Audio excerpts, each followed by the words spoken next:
नाज़रीन, हुकूमत इलेक्शन के मूड में आ चुकी है। असम्बलियां 13 की बजाय 11 अगस्त को तहलील करने के ऐलानात भी सामने आ चुके हैं, लेकिन हुक्मरान जमात का सबसे अहम खिलाड़ी अभी तक रिंग से बाहर खड़ा है। अभी तक ये भी यकीनी तौर पर मालूम नहीं कि वो खिलाड़ी रिंग में कब उतरेगा।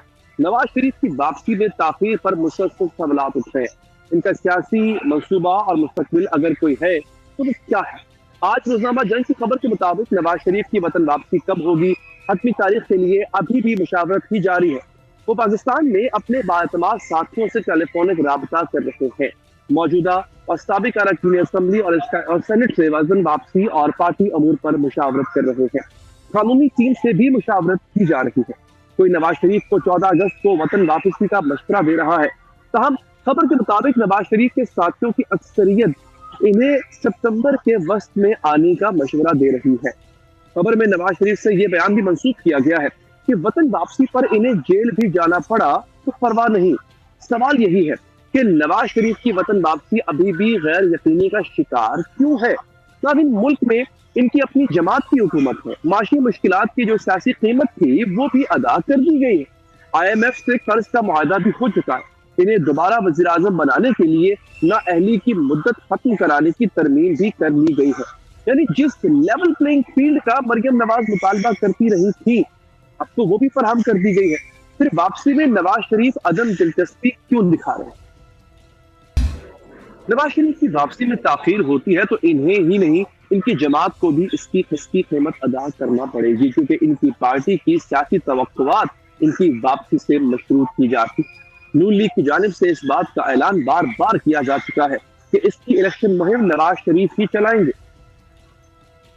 यानी एक तरह से नून लीग इलेक्शन में कामयाबी को नवाज शरीफ की वतन वापसी से मशरूत कर बैठी है। इसके बावजूद वो वतन वापसी के लिए अभी तक मुशावरत ही कर रहे हैं। सवाल तो ये भी है कि नवाज शरीफ वतन वापस आ गए तो क्या अब भी इन्हें वही सियासी मकबूलियत हासिल है? क्या नवाज शरीफ ये समझ रहे हैं कि वो वतन वापस आएंगे और वजारत उज़्मा प्लेट में रखकर इन्हें पेश कर दी जाए? बात करेंगे इसी हवाले से। मैं ज्वाइन किया है नून लीग के रहनुमा कोऑर्डिनेटर टू प्राइम मिनिस्टर जनाब राना एहसान अजहर साहब। मेरा सर शुक्रिया आपका। मतलब नवाज शरीफ अपनी वापसी के लिए मुशावरत कर रहे हैं। अच्छा, अगर वो आपसे मशवरा करते, आपको मशवरा देना पड़ता, तो आप क्या कहते? आप इनको अगस्त में आने का कहते या सितंबर में, जब बिल्कुल इलेक्शन अपने करीब पहुंच चुके होंगे, कैंपेन लोग तकरीबन अपनी कंप्लीट कर चुके होंगे? बिस्मिल्लाहिर्रहमानिर्रहीम। देखिए, PMLN के जो वर्कर्स हैं और पार्टी के मेंबर्स हैं, उनकी तो दरीना ख्वाहिश रही है कि नवाज शरीफ साहब जल्द अज जल्द पाकिस्तान वापस आएँ।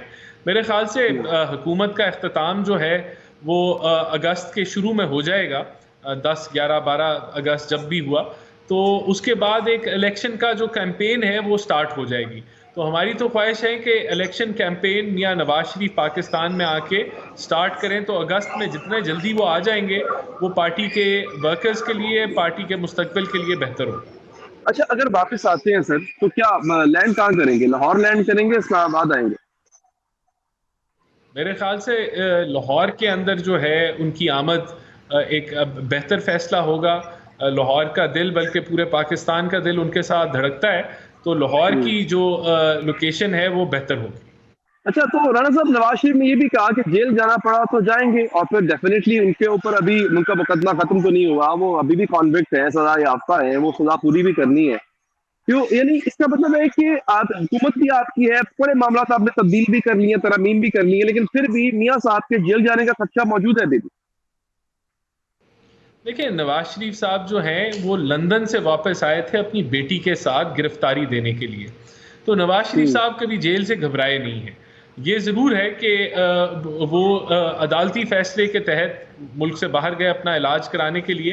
तो ये एक बड़ा कोई रुकावट नहीं है नवाज शरीफ के वापस आने के लिए कि उनको अगर आके जेल भी जाना पड़ा, तो ये वो पहले भी करके दिखा चुके हैं। और अब भी अगर उनको आके अब एक बोगस केस की वजह से चंद दिनों के लिए जेल में आना हुआ, तो वो इससे घबराएंगे नहीं। और मैं समझता हूँ वो केस वैसे ही उड़ चुका है। मरियम नवाज साहिबा की बरियत के बाद इस केस में भी कोई जान नहीं बची अभी। अच्छा, नहीं, आपने कहा ना कि लिए जेल जाना पड़ गया तो चले जाएंगे, जाना पड़ सकता है, तो चंद दिनों से आपकी मुराद क्या है? क्या जमानत, इस बात की कोई जमानत है कि वो चंद दिन के लिए जाएंगे? क्योंकि जो उनकी सजा है वो तो अभी कई सालों की रहती है। इसका ये मतलब है कि जो बोगस केस है उसका इख्तिताम जो है वो यही होगा कि केस खत्म हो जाएगा।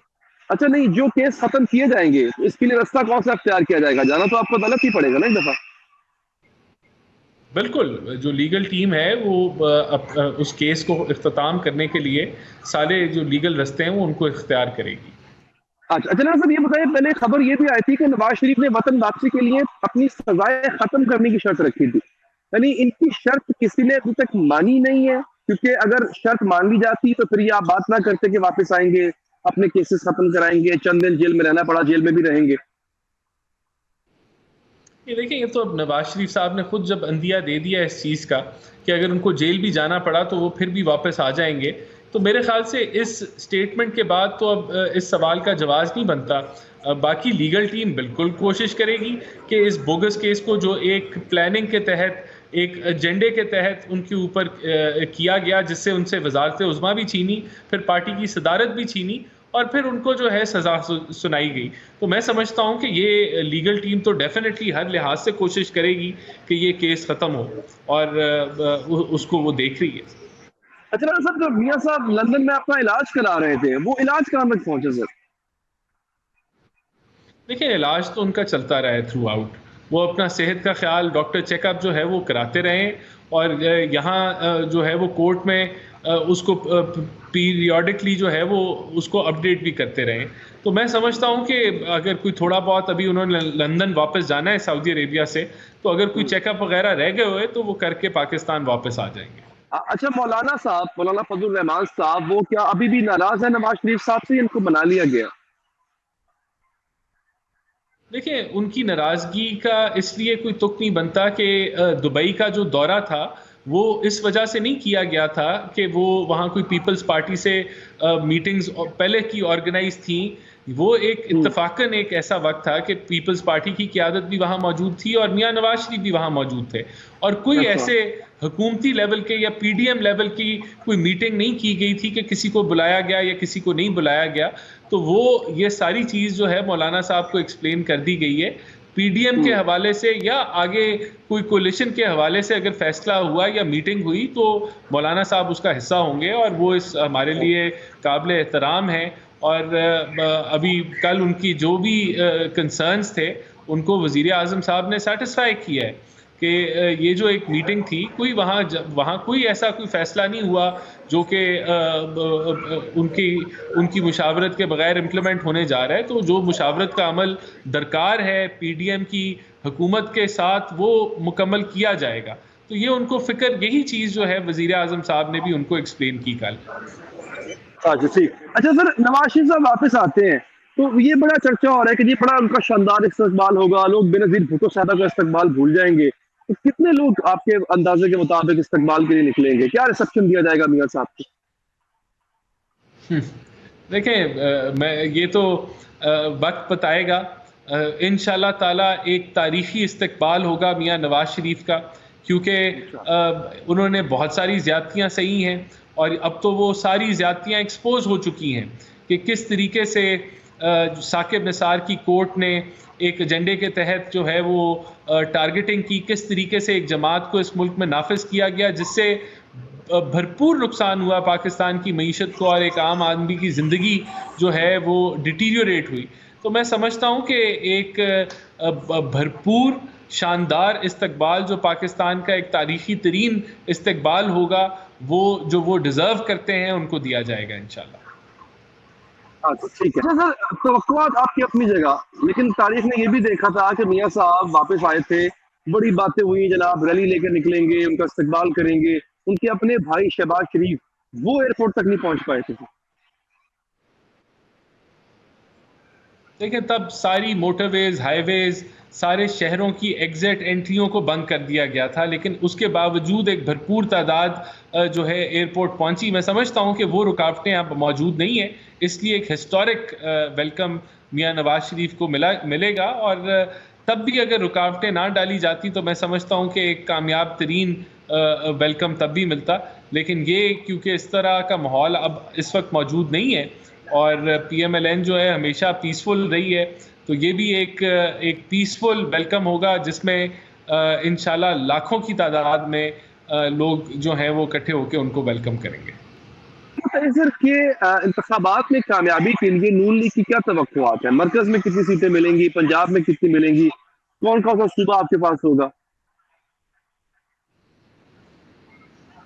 इंशाल्लाह ताला PMLN जो है एक चारों सूबों की नुमाइंदगी के साथ जो है वो वफाक में हुकूमत बनाएगी। और जहाँ तक पंजाब की बात है, पंजाब के अंदर 2/3 अक्सरियत के साथ जो है वो इंशाल्लाह PMLN अपनी हुकूमत पंजाब में भी और वफाक में बनाएगी। देखें, बात यह है कि ये वो जमात है जिसने अपनी सियासत को नहीं देखा, इसने वो फैसले लिए जो मईशत के लिए ज़रूरी थे।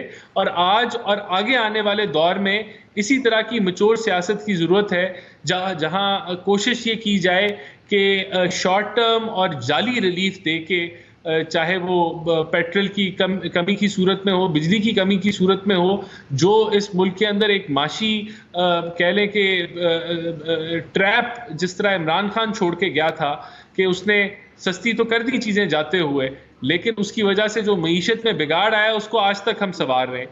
तो इस तरह का बिगाड़ PMLN ने नहीं किया और इस जिम्मेदारी मैं समझता हूं कि वोटर इस चीज़ को समझेगा और भरपूर सपोर्ट देगा PMLN को। ठीक है, बहुत बहुत शुक्रिया नाना साहब कि आपने प्रोग्राम के लिए वक्त निकाला। नाज़रीन, हमारे पास और भी बहुत अहम मौजूआत हैं और सबसे अहम मौजू जो पाकिस्तानियों के लिए इस वक्त अहम है वो है मईशत। हमें $2 अरब का एक मदद मिली है, एक टीका लगा है। उस इंजेक्शन के लगने से क्या मईशत की सेहत बेहतर हो पाएगी? इस पर बात करेंगे इस वक्त के बाद।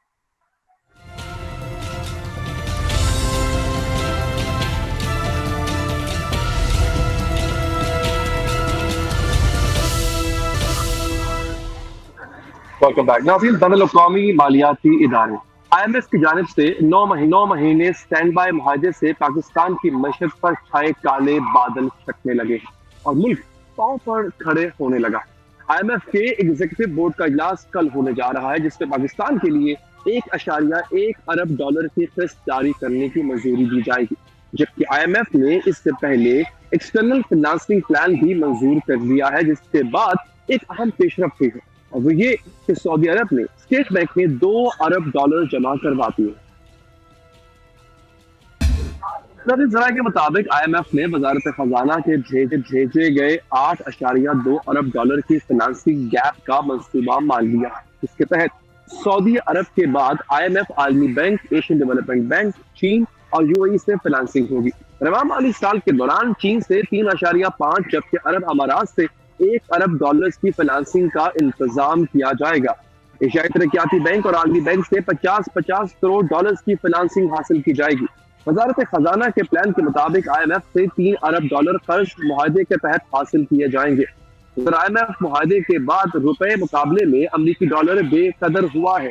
कारोबारी हफ्ते के दूसरे रोज भी यानी आज इंटरबैंक में अमरीकी करेंसी की कीमत में 85 पैसे कमी हुई, जिसके बाद इंटरबैंक में डॉलर $269 पर ट्रेड कर रहा है। ओपन मार्केट में भी डॉलर की कीमत में ₹1 की कमी हुई, जिसके बाद ओपन मार्केट में डॉलर $282 में फरोख्त हो रहा है। पाकिस्तान स्टॉक मार्केट भी आज के बाद 14 माह की बुलंद तरीन सतह पर पहुंच गई। कारोबार के दौरान मस्बत रुझान देखने में आया और पाकिस्तान स्टॉक एक्सचेंज में 100 इंडेक्स 512 पॉइंट्स इजाफे के साथ 45,097 पॉइंट्स पर पहुंच गया।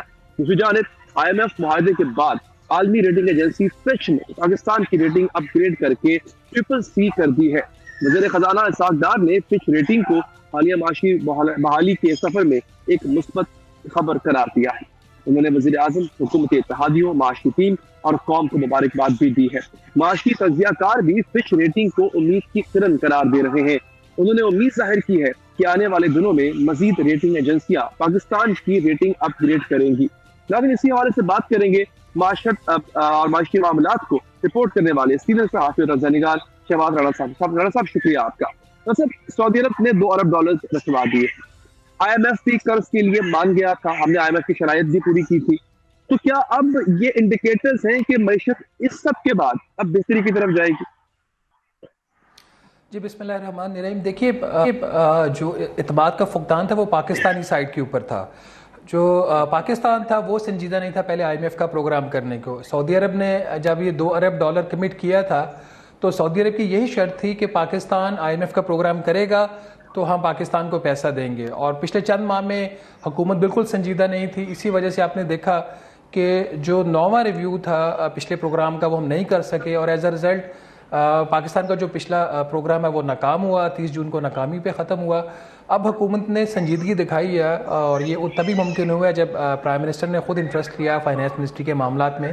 तो उसके बाद फिर IMF के साथ भी मुआहिदा हो गया, और जब IMF के साथ स्टाफ लेवल एग्रीमेंट हो गया तो सऊदी अरब ने अपनी जो कमिटमेंट थी वो उन्होंने पूरी कर दी, और आपको आज $2 अरब के जो है वो रिजर्व्स दे दिए हैं। तो अगर एज लॉन्ग एज हुकूमत पाकिस्तान संजीदा रहेगी, जो इन्होंने वादे किए हैं वो पूरे करते रहेंगे जो हमारे हुक्मरान हैं, तो दुनिया आपके साथ बिजनेस करेगी।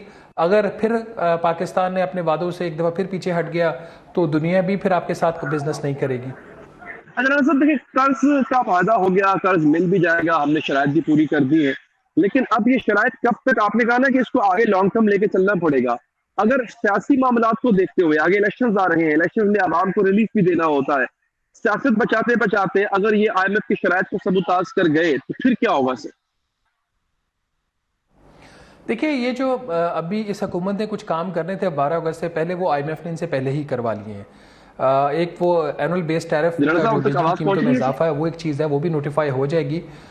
ये कोई बहुत ज़्यादा कोई आगे पीछे नहीं हट सकते जो चीज़ उन्होंने कमिट की है। उसके बाद जो 2 रिव्यूज़ आएंगे इस प्रोग्राम के, नए प्रोग्राम के, एक आएगा केयर टेकर के टाइम के ऊपर और एक नई हुकूमत के टाइम के ऊपर। तो ये एक चैलेंजिंग चीज़ है, इसमें कोई शक वाली बात नहीं है कि इस पे जो अमल दरामद है वो करना काफ़ी मुश्किल हो जाएगा। बट अगर हुकूमत कमिटमेंट दिखाएगी तो ठीक, अदरवाइज़ जैसे मैंने आपको पहले कहा कि वो जो पहले टाइम होता था कि पाकिस्तान जो है अपनी शराइत वो पूरी नहीं करता था, इसके बावजूद उसके जो जियो पोलिटिकल एडवांटेजेस थे पाकिस्तान के, जैसे अफ़गानिस्तान में जो हमारी ज़रूरत थी अमेरिकन को, तो वो जो है वो अब नहीं रही। अब हमें मेरिट पे प्ले करना है, तो मेरिट पे प्ले करेंगे तो हमारा काम होता जाएगा। अब ये जो इंजेक्शन है ये कोई लॉन्ग टर्म ब्रीदर नहीं है, ये एक शॉर्ट टर्म आपको एक फैसिलिटी मिली है एक साल के लिए। ये इसी तरीके से आपने पहले भी एक साल के कर्जे लिए, वापस नहीं किए। तो अगर पाकिस्तान इस दफ़ा फिर अपने किए हुए वादों से मुकर गया, चाहे वो PMLN की गवर्नमेंट हो, ये जो कोलिशन गवर्नमेंट है, केयर टेकर्स के ऊपर इतना बोझ शायद नहीं आएगा, या नई गवर्नमेंट जो भी इलेक्शन के बाद आएगी, तो दुनिया का आपके ऊपर एतमाद और ज़्यादा ख़त्म हो जाएगा, फिर और ज़्यादा मुश्किल हो जाएगी। क्योंकि सबसे बड़ा सवाल इस वक्त जो है पाकिस्तानी हुक्मरान उनके लिए यही खड़ा होता है जब वो बाहर आप जाते हैं कि जी क्या आप अपने वादे पूरे करेंगे। और हर फाइनेंस मिनिस्टर में जो तारीख में गुजरा है पाकिस्तान की, और जब IMF का प्रोग्राम हुआ है उसने जो वादे किए थे IMF से वो पूरे नहीं किए, तो हमारी जो क्रेडिबिलिटी है वो काफ़ी हद तक इरोड हो चुकी है। इसको रिस्टोर करने के लिए पाकिस्तान को इसी रास्ते पे चलना होगा जिस पे अभी इसने चलना शुरू किया है। अच्छा, ये भी एक मसला है ना सर कि रुपए की कदर में इस्तेहकाम नहीं है। अब ये सऊदी अरब के पैसे आ गए, IMF डील हो गई, हमारी रुपए की जो स्टेबिलिटी है वो खबरों के ऊपर फ्लक्चुएट हो रही होती है। तो क्या आपको क्या लगता है कि अब ये जो कुछ अच्छी माशी खबरें आई हैं, इनसे डॉलर कम होगा, रुपया स्टेबल होगा हमारा, या स्ट्रांग होगा? देखिए हम एज अ कौम बड़े रिएक्टिव हैं। हम छोटी सी चीज़ पे छलांगे मारना शुरू कर देते हैं, कुछ छोटी सी चीज़ बुरी हो जाए तो हम अफसरदा हो जाते हैं। हम कोई लॉन्ग टर्म व्यू नहीं लेते, और जो सरमायाकार होता है वो दोनों चीज़ों से फ़ायदा उठाता है। जब बुरी खबर आ रही होती है उसका भी वो फ़ायदा उठाता है, जब अच्छी खबर आ रही होती है उसका भी वो फ़ायदा उठाता है। उसको पता होता है कि क्या हो रहा है। अब ये जो सूरत हाल है, जब अगर आपका IMF का प्रोग्राम हो गया तो मुबारकबादी एक्सचेंज होती हैं, सऊदी अरब से पैसे आ गए तो मुबारकबादी एक्सचेंज होती हैं। जो इकॉनमी के फंडामेंटल्स हैं वो अपनी जगह पे आज भी मौजूद हैं और वो ख़राब हैं।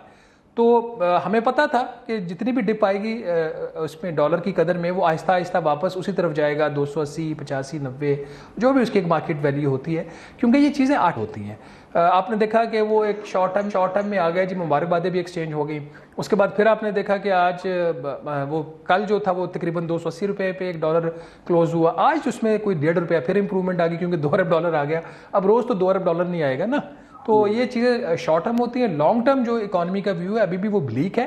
हाँ, अगर इस रास्ते पे चलते रहे तो शायद 2 साल में हम अपने हालात को बेहतर कर लें। अच्छा, हम राणा साहब जो कर्जे ले रहे हैं ये भी तो एक बहुत बड़ा मसला है ना। हमें डेट रीफाइनेंसिंग भी करनी होती है, हमने वो कर्जे उतारने भी हैं। इसी साल हमने अरबा डॉलर के कर्जे हमने वापस करने हैं, खाली इनकी किस्त वापस हमने करनी है। एक्सपोर्ट्स हमारी बढ़ नहीं रही है, यानी इनकम का कोई जरिया बढ़ नहीं रहा।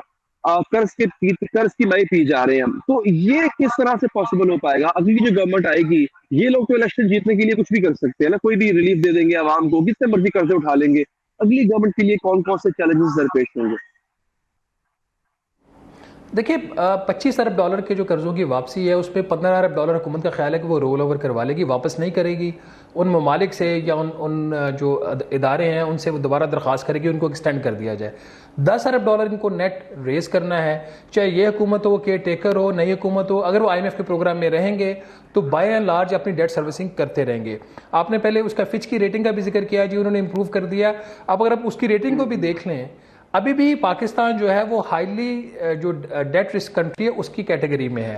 हम पहले CCC नेगेटिव थे, अब उन्होंने एक नॉच आपको ऊपर करके CCC कर दिया है, फिर उसके बाद CCC पॉजिटिव होता है। ये तीनों जो रेटिंग्स है C वाली, ये हाईली क्रेडिट रिस्क कैटेगरी में हम आते हैं। हम इन्वेस्टमेंट जो ग्रेड है उससे अभी भी नीचे है।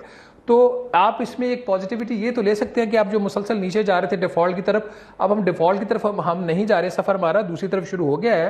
तो इट्स शॉर्ट टर्म, अगर हम प्रोग्राम में रहेंगे, रेटिंग जो है वो आपकी स्टेबल रहेगी, आपको नए कर्जे मिलते रहेंगे, आप $25 अरब अरेंज कर लेंगे। अगर हम प्रोग्राम से निकल गए, रेटिंग डाउनग्रेड हो सकती है और नए कर्जे मिलना जो है वो बंद हो सकते हैं पाकिस्तान को दोबारा।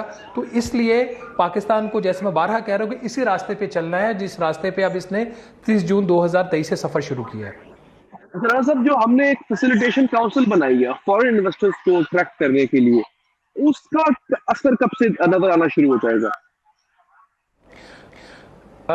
हैदर साहब, ये चीज़ें ओवरनाइट नहीं होती, इट टेक्स टाइम। अगर जो चीज़ 5 साल में होने वाली है, उसको अगर आप 2 साल में करने की कोशिश करेंगे और उस 2 साल में करने के लिए आपके पास रिक्वायर्ड इंफ्रास्ट्रक्चर नहीं होएगा तो वो गिर जाएगा।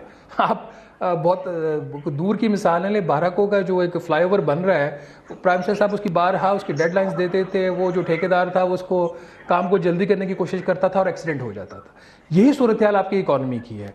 एक तो ये कि ये जो investment council, it's a good initiative, लेकिन ये एक आपने मतवाजी एक सेटअप खड़ा कर दिया है। आपने पाकिस्तान को जो मौजूदा सिस्टम है उसको इम्प्रूव नहीं किया, तो आपने मौजूदा सिस्टम को अपनी जगह पे रहने दिया और उसकी जगह पे एक और सिस्टम ला के आपने खड़ा कर दिया। तो ठीक है, जब तक ऊपर लोग बैठे हुए हैं, उनकी कमिटमेंट्स हैं, तो ये चीज़ चलती रहेगी। जब ऊपर से चेंजेस हो जाएंगी, शहबाज शरीफ साहब प्राइम मिनिस्टर नहीं होंगे, जनरल आसिम मुनीर साहब का जो टेन्योर है 3 साल का पूरा हो जाएगा, नीचे जो स्ट्रेटेजिक यूनिट बना हुआ है उसके जो मेजर जनरल है वो रिटायर हो जाएंगे, तो फिर क्या होगा? क्या फिर जो आने वाले लोग हैं वही वो फिर ये चीज़ करेंगे? तो मैं इस चीज़ पे हमेशा कहता हूँ, इनके हमारे जो मकासद होते हैं इस किस्म के काम करने के, वो अच्छे होते हैं, नीयत भी ठीक होती है, हम चीज़ों को इम्प्रूव करना चाहते हैं, लेकिन हम जिस तरीके से वो काम करना चाहते हैं वो तरीका शायद हमारे जो मारूजी हालात है उसके मुताबिक नहीं होता, और फिर नेचुरली चीज़ों की एक रेजिस्टेंस आना शुरू हो जाती है। तो पाकिस्तान को जो भी काम करना है, हमें एक्सपोर्ट्स बढ़ानी है, हम सबको पता है, हमने जो एग्रीकल्चर की जो इम्पोर्ट्स है उसको ख़त्म करना है, हम सब की ज़रूरत है। जैसे मैं कह रहा हूँ मकासद ठीक है, लेकिन इसको ऐसे करें ये सस्टेनेबल हो। अगर तो ये चीज़ जो काउंसिल बनी है जिसमें सिविल मिलिट्री लीडरशिप मिलकर ये काम कर रही है और प्रोविंशियल गवर्नमेंट्स भी अभी ऑन बोर्ड आ गई हैं, अगर तो ये सिलसिला 5-10 साल तक चलता रहा तो ठीक। अगर ये सिलसिला रुक गया ऊपर से टॉप लीडरशिप, सिविल और मिलिट्री लीडरशिप के चेंज होने से, तो फिर बात वहीं पे आके खड़ी हो जाएगी जहाँ से शुरू हुई थी। ठीक है, ठीक है, बहुत बहुत शुक्रिया राना साहब, आपने प्रोग्राम के लिए वक्त निकाला। नाज़रीन, एक वक्फा लेते हैं, वक्फे के बाद हाजिर होंगे।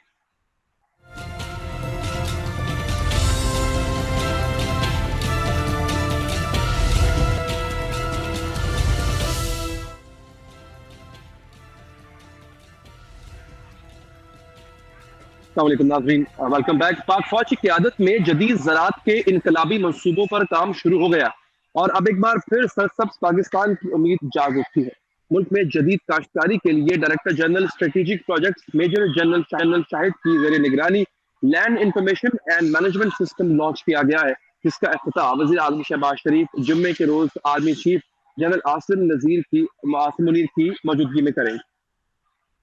और मैं ये कह रहा हूं फिर डंके की चोट पर कि इंशाअल्लाह ये दूसरा ज़रे इनकलाब पाकिस्तान में रूनमा होने जा रहा है, और इंशाअल्लाह मेरा ईमान है कि फिर 1-2 साल में ये हमारी ज़रूरी माशी जो इकॉनमी है ये रिवाइव हो जाएगी और ज़रूर होगी। फिर आप देखेंगे कि फिर मुझे या किसी और को या सिपा सलार को बाहर जाकर कर्जे नहीं मांगने पड़ेंगे। पहले सेमिनार से खिताब करते हुए वज़ीर आज़म शहबाज शरीफ ने ये नवीद भी सुनाई कि ग्रीन इनिशिएटिव प्रोग्राम 4 से 5 साल में 30 से 40 अरब डॉलर सरमायाकारी लाएगा, जबकि 40 लाख लोगों को रोजगार भी मिलेगा। Army chief general Asim Munir ने भी सेमिनार से खिताब किया और कहा कि पाकिस्तान की माशी तरक्की के लिए बहैसियत इदारा हर मुमकिन ताउन करेंगे। दुनिया की कोई ताकत पाकिस्तान को तरक्की करने से नहीं रोक सकती। ज़राअत के जदीद मंसूबे के तहत मुल्क भर में मौजूद 44 लाख एकड़ अराजी की निशानदही की गई है, जिसमें 13 लाख एकड़ पंजाब, 13 लाख एकड़ सिंध, 11 लाख एकड़ खैबर पख्तूनख्वा, जबकि 7 लाख एकड़ जमीन बलूचिस्तान में मौजूद है। इस मकसद के लिए पंजाब में 8,24,728 एकड़ अराजी को डिजिटलाइज कर दिया गया है, जिस पर जदीद काश्तकारी की जाएगी। मुल्की और गैर मुल्की सरमायाकार को बंजर जमीन आबाद करने के लिए शराइत पर लीज दी जाएगी, जिसमें 3 साल का ग्रेस पीरियड दिया जाएगा। ये सरमायाकारी स्पेशल इन्वेस्टमेंट फैसिलिटेशन काउंसिल के जरिए लाई जाएगी। इसके तहत इस मंसूबे के तहत 95% छोटे किसान को टारगेट करके फायदा पहुंचाया जाएगा। अब तक मुल्क भर के 40 लाख किसानों का डाटा इकट्ठा किया जा चुका है, जिसमें उनके राब्ता नंबर्स भी शामिल हैं। इब्तदाई तौर पर महकमा ज़राअत पंजाब के 3,700 मुलाजमीन भी ऑन बोर्ड हो चुके हैं, जबकि दीगर सूबों के महकमा ज़राअत के मुलाजमीन को भी इसका हिस्सा बनाया जाएगा। मंसूबे के तहत मुल्क भर में 2 खरब रुपए की माशी सरगर्मियां होंगी। इब्तदाई तौर पर सऊदी अरब इस मंसूबे पर 50 करोड़ डॉलर सरमायाकारी करेगा। इस इनकलाबी इक़दाम के तहत जमीन, फसलों, मौसम, पानी के ज़खायर, कीड़ों की रोकथाम पर ही एक छत तले काम किया जाएगा। मुल्क भर में 2000 से ज्यादा लार्ज स्केल फार्म्स कायम किए जाएंगे। रिपोर्ट्स के मुताबिक दुनिया भर में 80% जो है वो हाइब्रिड बीजों का इस्तेमाल किया जाता है, जिससे पैदावार में 30 से 50% इजाफा होता है। पाकिस्तान में 8% हाइब्रिड बीज इस्तेमाल हो रहे हैं। रादोशुमार के मुताबिक मुल्क के कुल 8.6 करोड़ एकड़ रकबे का 28% यानी 3 करोड़ के लगभग ज़राअत के लिए मौजूद है। क्या नाज़रीन, ये अच्छी खबरें तो है ही। इसमें हम बात करेंगे, हमें ज्वाइन किया है professor doctor Ahmad Khan, vice chancellor Zarai university Faisalabad से। सर, ग्रीन पाकिस्तान इनिशिएटिव, आपको कितनी उम्मीदें हैं इससे? देखिए उम्मीदें जो है उनके पीछे लॉजिक होता है, उनके पीछे कोई होमवर्क होता है। ये एक ऐसा इनिशिएटिव है जिसके पीछे काफ़ी होमवर्क और लॉजिक हो चुका है। पाकिस्तान में इस वक्त तकरीबन 21 से 22 मिलियन हेक्टर यानी तकरीबन 50 मिलियन 5 करोड़ एकड़ ज़मीन जो ज़ेर काश्त है, और तकरीबन इतनी ही और मैसर है जिसको हम कहते हैं कल्चरेबल वेस्ट। उसमें जो सबसे बड़ी उसकी मजबूरी है वो पानी की है। आबपाश निज़ाम में नहरी निज़ाम भी है, ज़ेर ज़मीन पानी को भी हम इस्तेमाल करते हैं, ट्यूबवेल्स लगे हुए हैं, लेकिन वो पानी का इस्तेमाल जो है वो बहुत ज़िया वाला है, बहुत उसमें ज़ाया हो रहा है पानी। दूसरा ये है कि हमारी 90 से 95% जो काश्तकार आबादी है वो छोटे किसानों की है। उनके पास वसाइल नहीं है कि वो सारी जो इस वक्त ज़राअत में जिद्दत है, चाहे वो मशीनरी की है, वो केमिकल्स की है, फर्टिलाइजर। एक ऑप्शन है कि ज़मीन पड़ी है, ज़ेर काश्त नहीं है। दूसरा ऑप्शन है कि ज़मीन ज़ेर काश्त है बट वो सही तरह से काश्त नहीं हो पा रही, जिसको हम कहते हैं कि इनएफिशिएंट है। उसमें ऑप्टिमाइजेशन अंग्रेजी में जिसको कहते हैं, ऑप्टिमाइजेशन नहीं हो रही। तो इन दोनों के लिए बहुत सारी डिस्कशन साल से हो रही है कि इसको किस तरह से कॉर्पोरेटाइज किया जाए। जो बड़े ज़मीन के चंक हैं उनको कॉर्पोरेटाइज करना कदरे आसान है कि उसमें इन्वेस्टर जो है वो आ सकता है, लोकल इन्वेस्टर भी आ सकता है, इंटरनेशनल इन्वेस्टर भी आ सकते हैं, बशर्ते कि हम पानी उसके लिए मुहैया कर दें या उसके नीचे ज़ेर ज़मीन पानी मीठा हो। जो छोटे काश्त वाला मौजूदा ज़ेर काश्त रकबा है उसकी भी कॉर्पोरेटाइजेशन के ऑप्शंस हैं। मसलन ज़मीन अगर आप किसान के पास जिस तरह से इसी तरह भी रहे तो उसको सर्विसेज चाहिए, उसको अच्छी मशीनरी मुयसर होनी चाहिए, कोई किराए पे जो मिल सके, उसको जो ज़रूरी मुदाखलात हैं यानी इनपुट्स हैं उनका सही मुयसर होना, सही कीमत पे मिलना, उसकी जो मिलावट से पाक होना, और फिर ये सारे जो लवाजमात हैं ज़राअत के उनका बर वक्त होना, टाइमली डिसीजन होना। ये चीज़ें ऐसी हैं जो इस वक्त तकरीबन 85 लाख किसान घराना है पाकिस्तान में, तो उस 85 लाख किसान घराने में 80 लाख ऐसा है जिसको आप बड़े वसूख के साथ कह सकते हैं कि वो ये कर नहीं पा रहे। इसी वजह से हमारी ज़राअत जो है वो एक जगह रुकी हुई है, जिसको कहते हैं स्टेगनेंट है। हमारी सारी पैदावारी सलाहियत एक जगह पे रुकी हुई है। तो ये कल वाला जो इवेंट था, इसके पीछे ये सारे एक पूरा एक थॉट प्रोसेस था, जिसमें एकेडेमिया तो काफ़ी अरसे से इसके ऊपर एकेडमिक गुफ्तगू करता था, लेकिन प्रैक्टिकली इसको आगे बढ़ाने के लिए ये पाक फौज ने इनिशिएटिव लिया है, जिसको प्राइम मिनिस्टर साहब की आशीर्वाद भी हासिल है। तो ये कल का इनिशिएटिव, कल का जो इवेंट था, वो एक आप कह लें कि लॉजिकल एवोल्यूशन है। तो डॉक्टर साहब ये बताइएगा, क्या ये मंसूबा वाकई ही इनकलाबी साबित होगा जैसा कि दावा किया जा रहा है? मेरे ख्याल में इसमें इनकलाबी एलिमेंट्स आ रहे हैं। यहाँ पे बात हो रही है ज़रई इनकलाब की। पहला ज़रई इनकलाब 1960 में आया था, जिसको ग्रीन रेवोल्यूशन कहते हैं।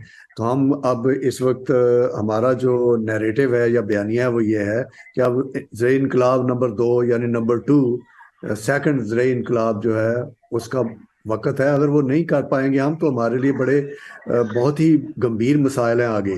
कि इस वक्त हम 10 अरब से डॉलर से ज्यादा की इंपोर्ट कर रहे हैं सिर्फ खुर्दनी अशिया की, और आबादी जिस तरह से बढ़ रही है और जिस तरह से महंगाई आगे बढ़ रही है, अगर खुर्दनी अशिया की इंपोर्ट होती रहेगी तो यहाँ पे फूड राइट्स होंगे, यहाँ पे तो अनरेस्ट हो जाएगी।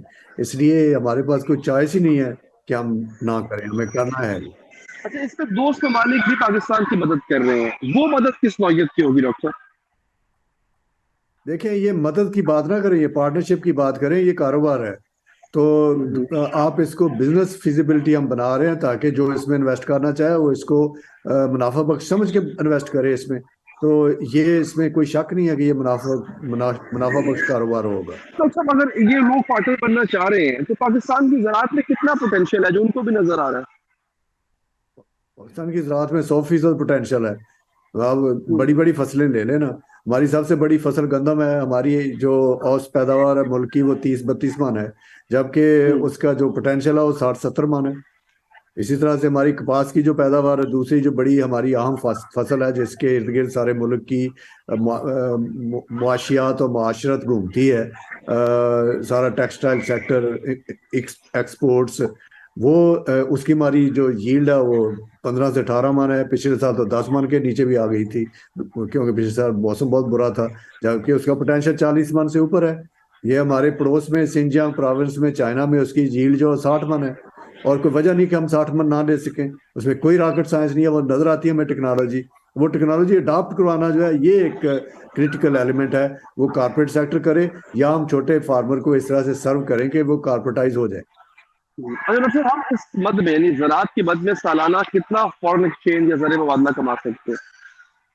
देखें, इस वक्त जो पाकिस्तान की टोटल बैलेंस ऑफ पेमेंट है, उसमें ज़र मुबादला 2 ही तरीकों से आता है। एक एक्सपोर्ट से आता है और दूसरा रेमिटेंस से आता है। तो एक्सपोर्ट जो है हमारे मुल्क की पिछले चंद सालों में जो है वो आईटी एक्सपोर्ट एक एलिमेंट है जो आगे बढ़ा है। उसके अलावा बाकी सारी एक्सपोर्ट ज़राअत की वजह से ही है, चाहे वो टेक्सटाइल है, वो फिशरीज है, वो फूड आइटम्स हैं, वो राइस है। तो जो एक्सपोर्ट है ज़र मुबादला सारा ज़राअत से आ रहा है। इस साल टेक्सटाइल की एक्सपोर्ट को 17-18 अरब की है, जो पिछले साल 22 अरब की थी। इससे पहले अच्छे सालों में 26-27 अरब तक भी गई है। तो हमें ज़रूरत इस बात की इसको वापस जो है वो 30-40 अरब पे लेके जाएं। और ये कोई मुझे नहीं लगता कि ये कोई नामुमकिन चीज़ है, ये सब मुमकिनात में शामिल है। अच्छा डॉक्टर, कहा जा रहा है कि इस मंसूबे से 40 लाख लोगों को रोजगार मिलेगा, वो कैसे होगा फिर? जब आप ज़राअत की जो है वो एक्सपेंशन करेंगे, तो उसके लिए टेक्नीशियन चाहिए, उसके लिए मैनेजर्स चाहिए, उसके लिए लेबर चाहिए। वो सिर्फ खेत पे काम नहीं होना, वो खेत से पहले सर्विसेज में, इनपुट्स में काम होना है, और फिर खेत से जब बर्दाश्त होती है तो मार्केट में जाती है। फिर मार्केट की मैकेनिज्म है, प्रोसेसिंग है, वैल्यू एडिशन है, ट्रांसपोर्ट है, स्टोरेज है। ये सारे जो अवामिल हैं ये मिलके जॉब क्रिएशन करते हैं। और हमारे मुल्क जो आज भी 40% से ज्यादा जो पॉपुलेशन है वो उसकी लाइवलीहुड ज़राअत से ही है। अच्छा डॉक्टर, इस मंसूबे के लिए फौज की सलाहियतों को किस तरह से इस्तेमाल किया जा सकता है?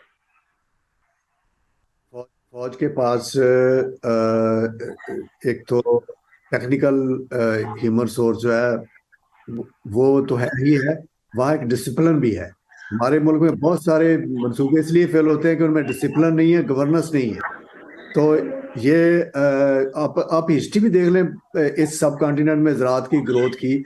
जब अंग्रेज़ों ने कॉलोनीज बनाई तो उसमें सबसे बड़े जो डेवलपर थे वो रिटायर्ड फौजी ही थे, फौजी चकूक थे। ये जो ज़िले हैं कॉलोनी के ओरिजिनल, सरगोदा, लायलपुर और मिंटकुमरी, जिसको आप फैसलाबाद और साहिवाल कहा जाता है, इनकी आप आज भी जाके एनालिसिस कर लें 1880 से ऑनवर्ड्स 1920-25 तक, 30 तक ज्यादा जो रकबे हैं वो रिटायर्ड फौजियों ने बात की है। ठीक है, ठीक है, बहुत बहुत शुक्रिया डॉक्टर साहब आपका, आपने प्रोग्राम के लिए वक्त निकाला। प्रोग्राम से आपके लिए इतना ही, नाज़रीन मुझे दीजिए इजाजत, अल्लाह के बाद।